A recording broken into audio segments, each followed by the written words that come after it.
오늘 저는 사도행전 23장 말씀을 가지고 그날 밤에 주께서 바울 곁에 서서라는 제목으로 말씀의 은혜를 나누도록 하겠습니다. 인생을 살아가다 보면 성도들의 삶에 다양한 예기치 못했던, 또 때로는 피할 수 없었던 인생의 어려움을 만나게 될 때가 있죠. 그 문제가 구체적으로 무엇이든지 간에 어려운 문제를 만나게 되면 염려하게 되고 두려워하고 또 불안하게 되는 것이 우리의 인생인데, 그것으로 인해서 밤새 깊은 고민에 빠지기도 하고, 또 왜 이렇게 됐나 생각하다 보면 다른 사람을 원망하기도 하게 됩니다. 그래서 정말 중요한 문제는 그 큰 문제가, 큰 상황이 무섭다기보다는 정말 믿음 없는 우리의 삶의 모습을 보게 되는 것, 그것이 더 큰 문제가 아닐까 싶어지는데요. 오늘 삶의 엄청난 위기 앞에서도 흔들리지 않고 담대함 가운데 있는 사도 바울이 어떤 믿음의 고백을 가지고 인생의 위기를 넉넉하게 이겨나게 되었는가. 사도 바울의 신앙을 본받는 것 자체가 우리에게 참 은혜인데, 무엇을 본받아요? 고난이 우리의 삶의 일부분이라고 하는 걸 깨닫게 된다는 거죠. 고난은 성도들로 하여금 하나님 앞에 겸손하게 만들고, 그것을 통해서 하나님을 경험하게 되는 놀라운 기회를 가져다 줍니다. 오늘 우리가 묵상할 말씀, 한번 11절 말씀을 천천히 같이 한번 읽어볼게요. 같이 읽겠습니다. 시작. 그날 밤에 주께서 바울 곁에 서서 이르시되 담대하라, 내가 예루살렘에서 나의 일을 증언한 것 같이 로마에서도 증언하여야 하리라 하시니라. 여러분, 신앙생활하는 가운데 이런 은혜를 경험하면서 예수 믿으면 얼마나 신비하고 놀랍고 은혜로울까요? 상상만 해도 기뻐지고 행복한 일이 아닙니다. 아닐 수가 없습니다. 그날 밤에 주께서 바울 곁에 서셨다. 그리고 나서 위로의 말씀을 들려주시는데 담대하라. 오늘 이 저녁에 어떠한 삶의 형편을 가지고 오셨든지 간에 주님께서 저와 여러분의 삶을 위로하시고 담대하라고 말씀하시는 줄로 믿습니다. 예루살렘을 방문했던 사도 바울은 유대인들에게 붙잡히고 말았습니다. 그리고 결국 로마 당국에 의해서 죄수의 몸으로 체포되고 말았죠. 결국 끌려가서 잠시 성난 군중들 앞에서 세워졌던 바울은 자신이 오늘날 왜 이렇게 이방인의 사도가 돼서 복음을 전하는 사람이 되었는지를 설명할 수 있는 변론의 기회를 맞게 되었습니다. 유대적인 배경에서 자랐고 누구보다도 하나님을 사랑하고 율법을 사랑했던 사람인데, 정말 거부할 수 없는 불가항력적인 은혜, 예수님을 인격적으로 만남으로 말미암아 구주로 영접하고 자신의 삶을 회심하게 되는 놀라운 은혜를 경험했다. 이 설명을 우리가 사도 바울의 간증으로 듣게 되었는데, 간증을 다 마치기도 전에 군중들이 견딜 수 없는 분노에 휩싸여서 폭발하고 말게 되는 거예요. 그래서 저러한 놈은 잡아 죽여야 된다고 여기저기서 소리가 터져 나오고, 거기 함께 있었던 유대인들이 분노하면서 자신들의 옷을 벗고 티끌을 쥐어가지고 막 날리면서 사도 바울을 가만두지 않겠다고 막 흥분하게 되는 거죠. 큰 소란이 일어나고 만 겁니다. 그래서 그때 당시 치안을 담당하고 있었던 천부장이 사도 바울을 영문 안으로 조용히 데리고 가게 되는 일들, 이게 바로 오늘 사도행전 23장에서 진행되는 이야기들인 것이죠. 자, 몇 가지를 살펴보려고 그러는데요. 첫 번째, 사도 바울이 이제 공회 앞에 서게 되는 이야기를 가지고 한번 말씀 속으로 들어가 볼게요. 사도 바울이 그냥 석방된다면 성난 유대인들이 폭동이라도 일으킬 것 같은 아주 당당한 기세였으므로, 그때 치안을 담당했던 천부장이 실상을 파악하기 위해서 산헤드린 공회에게 회의를 요청하게 되는 것이죠. 산헤드린 공회는 예수님께서 십자가를 지시기 위해서 재판받았던 것이기도 한데, 산헤드린 공회라고 하는 것은 어떤 것이냐, 바로 대제사장 그리고 서기관, 그 당시에 아주 정치적으로 굉장히 중요한 역할을 감당했던 사람들인데, 장로들로 구성된 유대인의 최고 의결기관이었어요. 예루살렘은 당시에 로마의 속국이었기 때문에 정치나 사회적인 이슈에 대해서는 판결권이 로마에 있었습니다. 그런데 유대인들을 위해서 최고 의결기관이었던 사내들인 공회에서는 뭘 할 수 있었냐면 종교나 풍습에 대한 것들은 사내들인 공회를 통해 가지고 사회적 문제를 해결할 수 있었는데, 지금 이렇게 막 밀란이 날 수밖에 없는 큰 소용돌이가 나니까 천부장이 아주 급하게 사내들인 공회의 소집을 요청하게 되었는데, 사실 천부장이 사내들인 공회를 이렇게 열 것을 부탁할 수 있는 입장은 아니었는데, 어떻게 보면 지금 예루살렘에 있는 유대인들의 흥분 상태가 굉장히 급하다고 생각했기 때문에 사내들인 공회를 소집하게 되었다는 것이죠. 한번 생각해 보세요, 여러분. 우리가 지금 이렇게 그냥 2000년 전 이야기를 본문으로만 읽다 보니까 이게 얼마나 생생하게 전달될까 싶지만, 사도 바울을 잡아 죽이려고 하는 사람들이 4,000명 정도가 살기등등하게 사도 바울의 죄를 조목조목 따지고 있어요. 요즘 윤석열 대통령 최상병 조건 때문에 특검해야 된다고 민주당에서 그렇게 얘기하면 또 국민의힘은 안 된다고 방어하는 일만 해도 이제는 정치적으로 너무나 피곤한 이슈가 됐지만, 또 꼭 필요하다고 얘기하는 사람들에겐 죄송한 일이지만, 그런데 이런 정치적인 이슈나 사회적인 이슈를 그냥 넘어갈 수가 없었기 때문에 어떤 역사가 일어나요? 사도 바울이 그런 혼란스러운 상황 가운데도 여러분 얼마나 평안했는지 모릅니다. 그런 두려운 상황 가운데도 혈안이 되어 있는 사람들 앞에서 주눅들거나 위축되거나 소극적이지 않고 얼마나 당당했든지 말이죠. 자신의 삶의 모습을 당당하게 하나님 앞에, 사람들 앞에 펼쳐내게 있는 것인데요, 우리 한번 1절 말씀 사도 바울의 신앙의 고백처럼 같이 한번 읽어보겠어요. 시작. 바울이 공회를 주목하여 이르되, 여러분 형제들아, 오늘까지 나는 범사의 양심을 따라 하나님을 섬겼노라 하거늘. 자신의 살아온 이력을 들춰내고 부족하고 연약한 것을 밝혀내려고 하는 사람들 앞에 얼마나 당당한지, 그리고 자기를 죽이기까지 하려고 하는 사람들 앞에 뭐라고 얘기해요? 형제들아 라고 고백하고 있어요. 그리고 나서 나는 오늘까지 모든 일에 양심을 따라서 살았기에 부끄러움이 없습니다. 하나님을 섬기는 것도 정성을 다해서 시민으로서의 삶의 모습에도 부끄러움이 없습니다. 모든 일에 선한 양심을 따라 하나님의 나라 시민처럼 살았기 때문에 나는 정말 부족함이 없습니다. 그랬더니 그 자리에 모여있던 유대인들의 심기에 아주 기름을 부은 것처럼 사람들이 막 흥분하기 시작한 거예요. 너 같은 놈이 의롭게 살았다면 지금 너를 반대하는 건 하나님을 거역하는 것이 되니까 그 자리에 있었던 사람들이 막 사도 바울을 더 죽이려고 난리가 난 것이죠. 그런데도 불구하고 놀랍게도 사도 바울은 참 차분한 걸 볼 수가 있어요. 그래서 아나니아라고 하는 대제사장이 뭐라고 그래요? 저놈의 입을 치라고 얘기했더니 사도 바울이 오히려 더 당당하게 뭐라고 그래요? 그때 곁에 서 있는 사람들이 대제사장을 향한 사도 바울의 모욕이, 언어가 너무나 과격하다고 그랬을 때 사도 바울이 보인 태도 좀 한번 보시겠어요? 뭐냐면요, 출애굽기 22장 28절 말씀에 보면 재판장을 모독하지 말며 백성들의 지도자를 저주하지 말라라고 하는 말씀을 사도 바울이 모를 리가 없었잖아요. 그래서 뭐라고 얘기해요? 나는 저 사람이 대제사장인 줄 몰랐다. 대제사장을 함부로 손대면 안 된다는 말씀을 알기 때문에, 그러면서 사과하게 되는 거죠. 이때 여러분 우리가 배워야 될 게 뭐가 있어요? 불의에 맞선다고 해도 법과 질서를 존중하고 있는 사도 바울의 성품, 이런 마음이 오늘 우리에게도 은혜가 된다라고 하는 거죠. 자, 이제 또 한 번 더 본문 들어가 볼까요? 공회에서 소동이 일어나는데, 먼저 사내들인 공회가 어떻게 구성되어 있는지를 좀 알 필요가 있는데, 사내들인 공회, 우리말로 얘기하면 국회의원들이라고 얘기할 수가 있겠어요. 71명의 구성원들이 있는데 서기관들과 제사장들, 그리고 나서 2분의 1의 사람들이 누구냐? 바리새파 사람들이었어요. 그리고 2분의 1 사람들은 누구냐면 사두개파 사람들이었어요.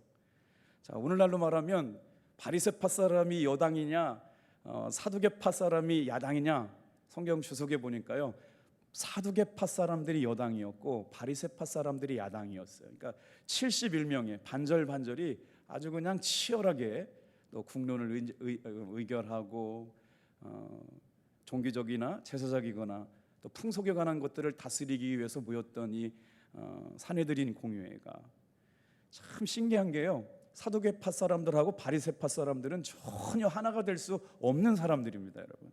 왜냐하면 예수님을 죽이고 사도 바울을 죽이기 위한 목적은 같았지만 이 사람들이 생각하고 있는 교리적인 갈등은 같아질래야 같아질 수 없는 사람들이 모인 집단이었어요. 한번 설명해 볼 테니까 한번 잘 들어보세요.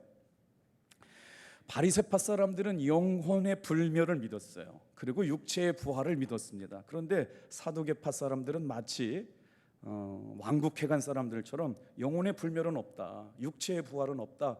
지금 생각해 보면 이 왕국해간이라고 하는 이런 조직들도 결국에는 그냥 생겨난 건 아니었어요. 영혼을 인정하지 않는 모습이나 육체의 부활을 인정하지 않는 건 성경에서 등장하고 있는 사두개파 사람들의 영향이 아닐까 싶기도 합니다. 그런데 바리새파 사람들은 하나님의 섭리를 믿었어요. 그리고 사람들이 할 수 없는 초자연적인 힘이 있다는 걸 바리새파 사람들은 믿었거든요. 그런데 사두개파 사람들은 이런 초자연적인 힘을 믿지 않고 철두철미하게 이성이나 합리적인 생각을 통해서 그런 것들을 생각하고 판단해야 되는 합리주의자적인 생각들을 갖고 있는 사람들이었다는 거죠. 그리고 바리새파 사람들은 천사와 마귀를 믿었거든요. 그런데 또 아까 영들을 인정하지 않으니까 천사와 마귀도 사두개파 사람들은 인정할 수 없게 되는 거죠. 바리새파 사람들은 모세 오경뿐만 아니라 신앙적으로 전승되어 왔던 교회 안에 좋은 구전들을 다 인정했는데도 불구하고 사두개파 사람들은 어떤 것만 인정했냐면 모세 오경만 율법으로, 하나님 말씀으로 인정했기 때문에 믿는 내용을 따져보면 다른 부분들이 굉장히 많단 말이에요. 그리고 그들의 정치적인 성향이 달랐어요. 바리새파 사람들은 지금으로 말하면 국수주의자, 독립을 해야 된다는 거예요. 로마로부터 독립을 해야 되기 때문에 철두철미하게 로마를 배격하는 정치 노선을 가졌다면 사두개파 사람들은 뭐냐면 굉장히 부유한 사람들이에요. 그럼에도 로마의 식민지에 있지만 부유한 사람들이었기 때문에 로마 사람들한테 좀 돈이나 주고 신분이나 사면 이 권력을 유지하고 있었기 때문에 굳이 그렇게 독립할 필요가 없다고 느꼈던 사람들이 사두개파 사람들이에요. 그러니 두 바리새파 사람들이나 사두개파 사람들이 뭔가 하나 되어 가지고 이런 일들을 한다라고 하는 것 내용 자체는 참 어려웠다는 것이죠. 자, 그런데 사도 바울이 얼마나 지혜로운 사람이냐, 그런 유대인들의 형편, 사내들인 공의회에 가지고 있었던 그 구성원들의 내적인 문제까지 간파하고 나서 그들의 싸움을 유도하는 듯한 발언을 하게 되는 사도 바울이 성령님께서 주시는 지혜를 따라가는 걸 한번 우리 6절 말씀을 같이 한번 읽어보겠어요. 같이 읽겠습니다. 시작.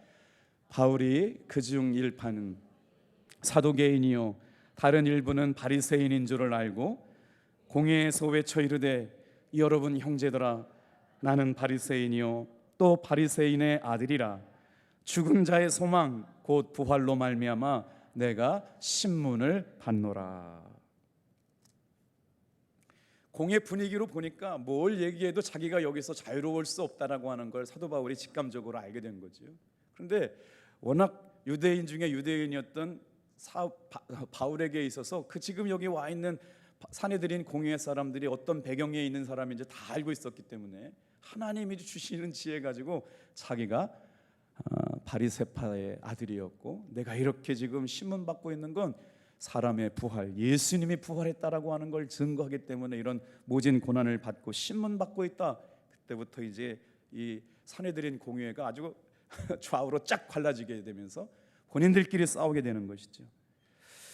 자, 바울의 의도대로 이 바로는 사두개 사람들을 결국 자극하게 만들었죠.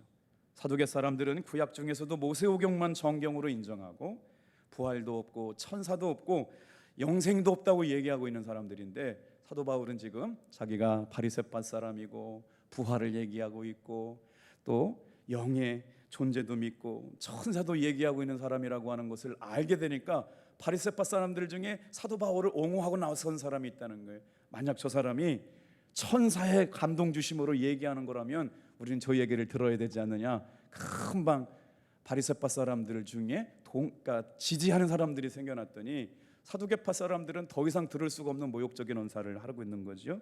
그리고 나서 부활이 있냐 없냐, 부활이 있기는 어디가 있냐 그러면서 바리새파 사람들, 사두개파 사람들이 자기들끼리 싸우는, 결국에는 사도 바울의 문제를 치리하려고 했다가 자기들이 가지고 있었던 교리 논쟁을 벌이게 되는 이 공회의 모습 속에 소동이 일어나고 있는 모습을 보게 되었다는 거죠.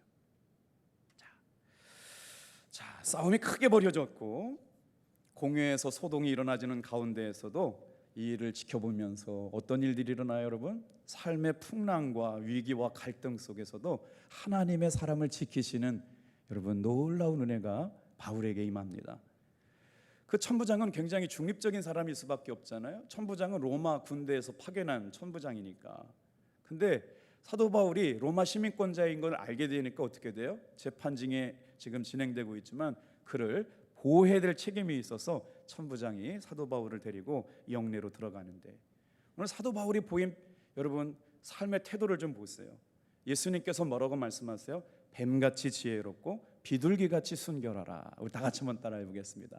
뱀같이 지혜롭고 비둘기처럼 순결하라.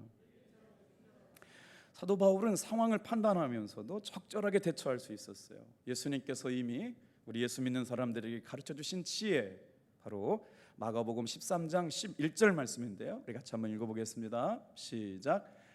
사람이 너희를 끌어다가 넘겨줄 때 무슨 말을 할까 미리 염려하지 말고 무엇이든지 그때 너희에게 주시는 그 말을 하라. 말하는 이는 너희가 아니요 성령이시니라. 사랑하는 성도 여러분, 삶에 어떠한 위기가 닥쳐올지라도, 우리의 삶을 넘어뜨리는 위기가 소리 소문 없이 다가올 때라도 염려하지 말고 무엇이든지 성령 안에 구할 수 있는 여러분, 성령의 지혜, 성령이 주시는 평안함, 성령님이 도우시는 위로가 함께 있음을 믿으시길 바랍니다. 그래서 이 어려운 가운데 하나님이 주시는 지혜로 말미암아 사내들인 공의회의 위협에서 벗어날 수 있었고, 지혜의 근원 되시는 하나님을 의지하고 있는 사도 바울의 모습을 보게 됩니다. 이때 이제 11절 말씀을 읽을 텐데요. 다 같이 한번 따라합니다. 주님께서 바울을 위로하시다. 성경 말씀을 읽다가 여러분 이렇게 주님의 은혜가 경험되어지는 구절들이 나오게 되잖아요. 공회원들끼리 이제 격렬한 논쟁에 있어서 천사가 있다, 영생이 있다, 영혼이 있다, 영혼이 없다, 막 격렬한 논쟁 가운데 있을 때 사도 바울이 부상당할 것을 염려했던 천부장이 그를 데리고 뺏어서 조용히 영내로 들어와서 그날 있었던 일들을 밤에 묵상하고 있었지 않았을까요? 어떻게 보면 두려웠고, 어떻게 보면 불안했고, 어떻게 보면 참 하루가 쉽지 않은 날들을 평생 살아온 사도 바울이 여러 가지 생각이 들었을 텐데, 오늘 본 말씀에 보면 자신의 죄수의 상태, 불안한 장래에 대한 미래, 어떻게 보면 어떻게 살아야 되나, 뭘 해야 되나 걱정도 하고 염려도 할 것 같은데, 사도 바울은 놀랍게도 영혼의 평안함을 유지하고 있었어요. 오늘 이 저녁에 교회 나오시기까지 여러 가지 어려운 일들이 많았었더라도 성령님께 의지하고 예수님 바라보면 무슨 일을 당해도 넉넉하게 이겨나가는 여러분 되기를 주님의 이름으로 축복합니다. 그때 위기와 고난 가운데, 큰 염려와 불안 가운데 힘들어하고 있을 사도 바울을 주님이 모르실 리가 없어요. 그때 예수님께서 나타나 주셨어요. 우리가 다 지나갔지만 다시 한번 예수님께서 사도 바울을 어떻게 위로하셨는지 우리 11절 말씀은 천천히 읽어보시고 이 말씀을 늘 양식 삼아 도우시는 주님의 음성을 듣는 여러분 되길 바랍니다. 시작. 그날 밤에 주께서 바울 곁에 서서 이르시되 담대하라. 내가 예루살렘에서 나의 일을 증언한 것 같이 로마에서도 증언하여야 하리라 하시니라. 불가항력적인 은혜로 예수님을 만났어요. 성경을 읽다고는 말씀을 준비하는데 여러분, 사도 바울이 살기가 등등해서 대제사장이 준 예수 믿는 사람들을 잡아서 감옥에 가두고 또 죽이라고 하는 명령을 통해서 다메섹으로 내려갔던 사도 바울을 예수님께서 만나실 때는 여러분 어디서 나타나셨는지 아세요? 말장난이 아니고요, 의미가 있어요. 사도 바울을 꼬꾸라뜨리게 만드셨을 때 예수님은요 사도 바울 앞에 나타나셨어요. 근데 사도 바울이 완전히 예수님의 사람으로 변화되고 성령의 사람이 변화되고 오직 이방인의 사도가 되어서 복음을 전하고 매 맞고 고통받고 시련 가운데 있을 때 예수님 어떻게 나타나느냐? 사도 바울 앞에서 굴복시키기 위해서 나타난 게 아니라 곁에 서서 도우시는 예수님으로 나타나셨어요. 오늘 이 밤에도 마찬가지입니다, 여러분. 오늘 예수님께서 조용히 찾아와 여러분 위로해 주시고 말씀 주시고 등 두들겨 주시고 소망 불어넣어 주실 줄로 믿습니다. 그래서 곁에 서서 도우시면서 위로하여 주시는 예수님의 음성, 따뜻한 주님의 음성이 들려오고 그날 밤에 바울 곁에 서서 말씀하시는 말씀이 들려옵니다. 다 같이 한번 따라합시다. 담대하라. 이런 귀한 말씀은 좀 마음에 새겨야 돼요. 담대하라. 참, 그냥 뭐라고 표현할 수가 없잖아요. 주님 알고 오셨잖아요. 얼마나 힘든지, 얼마나 아픈지, 얼마나 괴로운지. 그러면서 한 말씀 하신 거예요. 곁에 서서 말해요. 담대하라. 그런데 사도 바울의 인생에 강권적으로 역사하셨던 주님의 은혜가 어떻게 나타나요? 근데 사도 바울의 삶을 묵상하다 보니까 그래요. 가야 할 길을 누가 인도해 가세요? 주님이 인도하시는 거예요. 해야 할 일을 누가 알려주세요? 주님이 말씀해 주시는 거예요. 로마에 가서도 복음을 전해야 하리라. 이게 주님이 사도 바울을 이끌어 가시면서 하시는 일이에요. 거기서도 복음을 전해야 된다는 주님의 명령 앞에 순종하니까 사도 바울은 감옥에 있든지 비천에 처하든지 매를 맞든지 죽을 위기에 있어도 그 은혜가 늘 넘쳐서 당당하고 담대하고 흔들림이 없던 믿음의 삶을 통해서. 그러니 여러분, 예수님의 위로가 언제 찾아왔어요? 예수님께 초점 맞춰져 있는 종의 마음에 찾아오셨다. 그리고 위로해 주셨다. 오늘도 수많은 일들로 인해서 가까이 계시는 한 집사님이 남편이 암이 걸리셨다는 얘기를 들었어요. 제가 봤을 때 새벽 기도도 나오시고 열심히 예배를 나오셨는데 최근에 이렇게 잘 안 보이면요, 담임 목사는 그분을 생각할 때마다 걱정돼요. 신방 가야 되고 전화해야 되다가 미루다 오늘 생각나서 전화했더니 목사님 감사해요. 남편은 지금 회복 중에 있고 그래도 우리 성도님들이 다 기도해 주시고 걱정해 주셔서 잘 지내고 있느라고, 그래서 기도하고 위로해 줬거든요. 오늘 우리의 삶에 여러분, 바울 곁에 서서 위로해 주셨던 주님께서 담대하라고 말씀하셨던 것처럼 오늘 이 저녁에도 예수님 사랑하고 성령님 의지하며 살려고 하는 사람들에게 담대하라고 말씀하시는 줄로 믿습니다. 자, 그런데 이게 말이에요, 사도 바울이 살면서 한 번, 두 번 경험했던 게 아니에요. 계속해서 곁에 서서 위로하시고 용기 주시는 말씀이 들려왔거든요. 사도 바울이 언제 그런 은혜를 경험했어요? 디모데후서는요, 사도 바울이 이제 마지막으로 기록했던 디모데후서, 감옥에서 이제 기록했던 편지에 예수님께서 자신의 삶을 어떻게 도우셨는지를 회상하면서 기록했던 말씀이 나오거든요.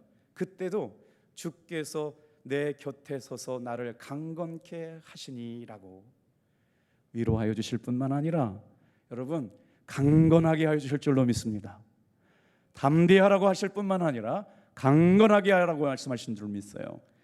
디모데후서 4장 17절 말씀 같이 한번 읽어보겠습니다. 시작. 주께서 내 곁에 서서 나에게 힘을 주심은 나로 말미암아 선포된 말씀이 온전히 전파되어 모든 이방인이 듣게 하려 하심이니 내가 사자 입에서 건짐을 받았느니라. 사도 바울이 주님의 음성을 듣잖아요. 지금 사도행전 23장 11절 말씀에 예수님께서 곁에 서서 말씀하여 주시면서 담대하라. 너의 생명은 여기서 끝나지 않고 고난은 있지만 로마에 가서도 너는 복음을 전해야 될 것이다 라고 하는 주님의 음성을 들었는데 이때뿐이 아니었다는 거예요. 디모데후서 4장 17절 말씀처럼 주께서 곁에 서서 나에게 힘을 주심은, 사랑하는 성도 여러분, 오늘 이 저녁에도 주님이 내 곁에 서서 힘 주시려고 찾아오심을 붙드시길 바랍니다. 이게 예수 믿는 사람들에게 주시는 은혜 아니었을까요? 그리고 나서 자신의 삶에 일어난 일들을 주님께서 깨달았어요. 내가 온전히 말씀을 전파하고 내가 전파한 말씀이 모든 이방인들에게 듣게 하심으로 말미암아, 다 같이 한번 따라해 볼까요? 사자의 입에서 건지셨다. 여러분, 여기에 위로가 되는 말씀이 있어요. 자, 말씀으로 찾아오셔가지고 위로해 주시는 예수님이 진짜 옆에 계셨을까요? 말씀으로 오신 걸까요? 예수님 옆에 안 계셨어요. 예수님이 어떻게 찾아왔느냐? 말씀으로 찾아온 줄로 믿습니다, 여러분. 예수님을 지금 우리가 어떻게 만나요?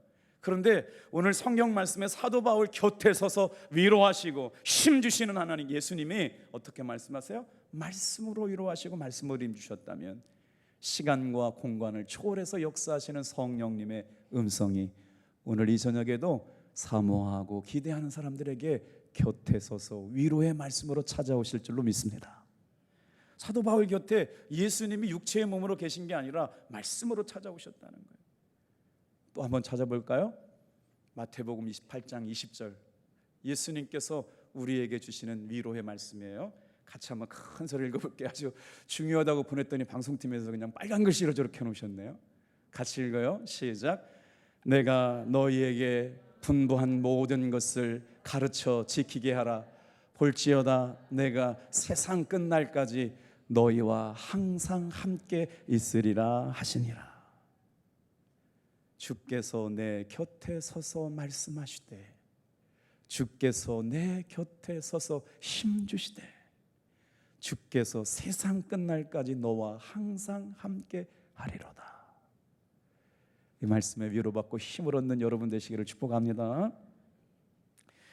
물론 예수님께서 육체적으로 바울 곁에 계신 것은 아니지만, 예수님께서 제자들에게 승천하시면서 주셨던 말씀, 감옥에 찾아오셨을 때 말씀해 주셨던 말씀, 재판 가운데 어찌할 바 몰라 불안한 미래에 대해서 주 예수의 몸으로 어찌할 바 몰라 했던 사도 바울에게 찾아오셔서 위로해 주셨던 사도 바울 곁에 서서 말씀하시는 분, 이분이 누구냐? 보혜사 성령이세요. 오늘 시간에도 성령님이 어떻게 역사하시느냐? 곁에 서서 도우시라고 부르심을 받은 분, 우리 주 예수 그리스도이신 줄로 믿습니다. 지난 주일날 교회력으로요 성령 강림, 그러니까 삼위일체 주일이었어요. 성부와 성자와 성령 하나이신 분이 오늘 세상 끝날까지 내가 너와 항상 함께하리라 약속하셨던 그 말씀이 오늘도 주님이 승천하셨는데 우리에게 누가 말씀하시느냐? 예수님이 주님의 보좌 옆으로 올라가시고 또 다른 한 분을 보내시겠다고 말씀하신 말씀이 예수님의 말씀이거든요. 요한복음 14장 16절 우리 같이 한번 읽어볼게요. 같이 읽겠습니다. 시작.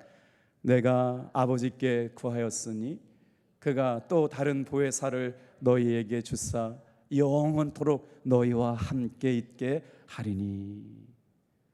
또 다른 보혜사, 곁에 서서 도우시도록 부르심을 받은 분, 예수 그리스도 성령님, 오늘 저와 여러분 곁에 서서 말씀하시고 위로하시는 주님의 음성이 깃들린 둥처럼 예민하고 밝아져서 세미한 가운데 들려주시는 주님의 음성을 듣고 위로받는 여러분 되시기를 축복합니다. 자, 이제 이런 위로가 있었기 때문에 사도 바울은 언제나 어디서나 담대하게 주님의 명령을, 세상 사람들은 욕하고 자기 곁을 떠났지라도 주님이 말씀하시는 은혜 가운데 성령을 통하여 주님이 곁에 계시고 인도해 가신다는 걸 분명히 깨닫게 됐잖아요. 자, 그러면서 사도 바울이 그런 가운데 흔들리지 않는 믿음의 모습 몇 가지가 있었어요. 다 같이 한번 따라해 볼게요. 선한 양심을 따라 살았다. 그 말씀을 들었음에도 불구하고 사도 바울이 로마에 가서 재판받고 목이 잘려 순교할 거라고 하는 인생의 로드맵이 바뀌냐? 바뀌지 않아요. 알고 있었을 거예요 이제. 그런데도 불구하고 사도 바울은 언제나 어디서나 선한 양심을 따라 살아갔다. 자신을 변론할 때도 주눅들지 않고 모든 일을 처리할 때도 양심을 따라 하나님을 섬겨왔기 때문에 정말 부끄러움이 없는 삶을 살았어요. 양심은 우리가 아는 최고의 표준을 나타나는 내적 능력이라고 그러는데 다 같이 한번 따라해 볼까요? 양심은 사람의 영혼의 눈입니다. 양심은 그 사람의 영혼의 눈이라고 하는 거예요. 영혼의 눈이 살아있는 사람은 양심의 소리를 기울여 드려요. 양심이 들려주는 소리를 민감하게 반응해요. 하나님 기뻐하시지 않지. 내가 이렇게 신앙 안에서 백슬라이딩, 배역이라고 하는, 우리가 새벽마다 예레미야서를 말씀을 듣거든요. 하나님이 이스라엘 백성을 멸망할 수밖에 없는 세 가지 이유가 있었어요. 음란, 배역, 거짓 신앙.